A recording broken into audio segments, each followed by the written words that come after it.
Thank you for joining me. This is PK Jordan with East Valley Mediator. I'd like to talk to you about commercial lease negotiations. Right now in today's climate, there are two things that a business owner is thinking about: whether I'm going to stay in business or I'm going to close the doors. And this is a real challenging time for many, and I too have been in your shoes. Back in 2008, as a business owner, I took over a business to give to my mother. It was a little restaurant, and in doing so, we inherited a property that basically wasn't making very much income, but I could see that there was an issue, and that was the marketing. In taking over that business, it was going really well. We were getting the numbers up and everything, and so there was a lot of promise.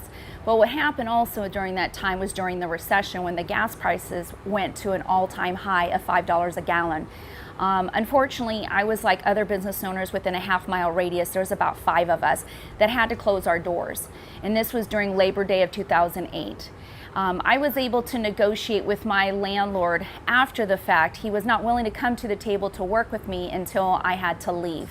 I left the property in good order, and I was able to furnish all my the receivables, all of my expenses. Everything was super transparent, but he didn't want to hear about it until after I left, 2 or 3 days after the fact.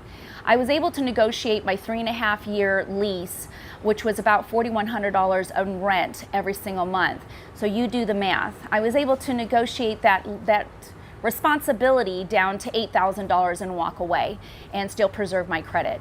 At that time, I learned a lot through that process. Fast forward, here we are today. The last 10 years of my practice, off and on, I've had business owners that wanted to renegotiate their lease because the price per square foot is really high and feel that they should be able to get a better value. So I was able to do that, and there's a lot of things that I do to help my owners. But before you decide to close your business, we do offer free consultation. I would like to bounce some ideas off you just to make sure that you've considered everything.